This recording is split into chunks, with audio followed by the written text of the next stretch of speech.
The key with the current rule that federal contractors have to use it is that federal contractors have to e-verify every employee that is currently with the company when they enroll. But it's illegal for anyone else to do that.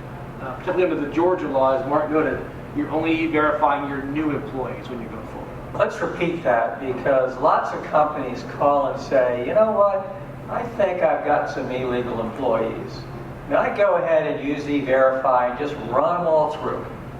And that is a great temptation. It's part of what I like to call the poisoning of HR in America. That is, that human resource professionals who are very compliance-oriented, when they hear about something like e-verify and undocumented workers, their initial reaction is, let's go ahead and see if we can find these folks and get rid of them. Now, it doesn't mean that, in fact, anybody working for the company is undocumented. It usually is based on suspicion. You cannot, repeat, cannot use e-verify in Georgia to run through your present employees. It can only be used for your new hires, depending on the size of your company and when the requirement is triggered here. So if you want to run them through on Thanksgiving of this year, you cannot do that.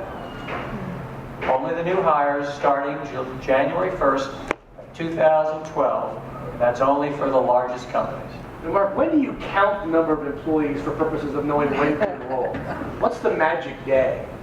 I think certainly you count on the first day you're required to participate in this program.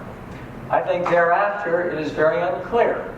And I think that is allowing, don't you think, for some planning, if you will, from strategic hiring and release of employees. You wouldn't be talking about possibly laying people off on December 30th and then potentially rehiring people on January 2nd and then claiming that you had less than 10 employees on January 1st. That reminds me of the tax situation where people get married, unmarried, divorced, remarried. Gee, I think it could happen, Chuck. Yeah, I think it could happen. I think it could. But only if you're aware that that's the law, and 99% of the companies probably will not be aware. So we have a situation here with e-verify that Georgia has taken a step beyond what the feds actually require, done it potentially in a way that's inconsistent with what the feds are requiring it. What happens if there's abuses in the program? Who investigates these abuses? Who goes in and goes to the company, you have screwed up e-verify, we're coming down on you? Well, that has been an interesting question even under the old Georgia Immigration Act. There's never been any funding for the Department of Labor. When you look at the Georgia Department of Labor regulations implementing this law from 5 years ago, it says at the very end of the regulations, essentially, until we get funding from the state assembly, there'll be no enforcement. And when But of course, HB 87 is full of money to do this. I mean, it's so important. Well, only if they're going to print money in this state, and that would be going back, I think, to the Confederacy and printing Confederate dollars. We don't see on the horizon any enforcement dollars, but the new Georgia head of the Department of Labor, when he took office, one of his earliest statements was, I'm going to look for money for enforcement from the feds. Now, it made for some good political hay.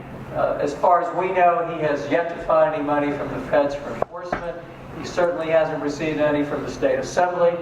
So I think it's safe to say for the moment that there will be no enforcement. Now that is nothing you can rely upon, but as a practical matter, it seems to be the case here.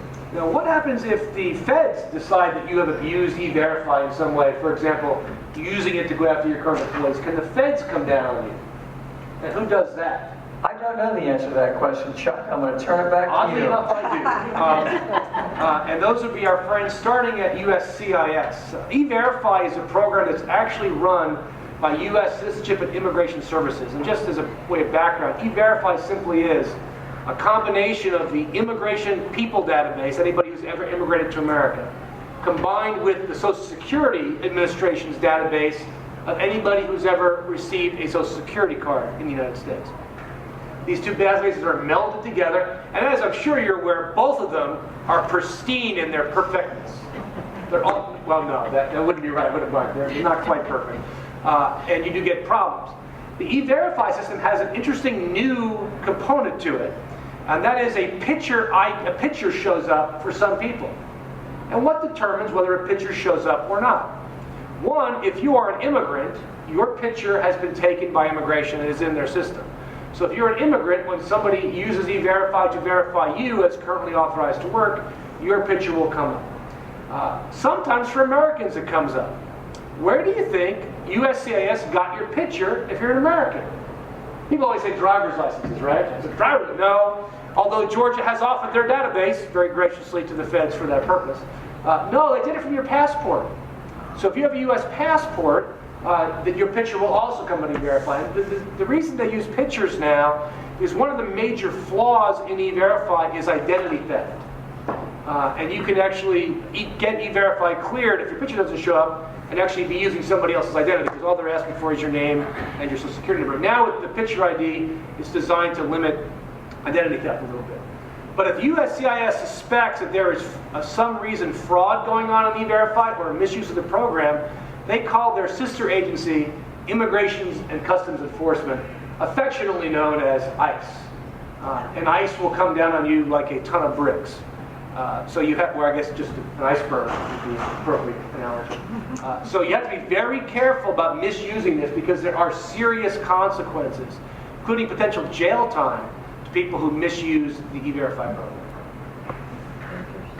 But I don't think we want to scare you at this point. But you still have to use it. Yeah, I mean, I really believe that the government understands that this program is so new that they really are more an educational phase than an enforcement phase. On the other hand, if you have been known in the past, that is your company, to have practiced, shall we say, less than properly before the government agencies, and you are targeted as a company that, for example, your business model is based on the hiring of illegal aliens, then you're certainly going to be looking at all kinds of sanctions, including the ones that Chuck has addressed.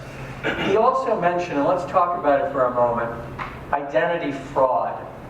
One of the interesting changes brought about in HB 87 is a rather remarkable new felony in the state of Georgia. If you present a false ID for the purpose of seeking employment, and of course that happens in other contexts when you're not seeking employment, you simply present a false ID, the punishment is up to 15 years of jail. For a first offense. For a first offense. Let me repeat that. Wow. Presentation of false identification carries with it a maximum sentence as a first offense of 15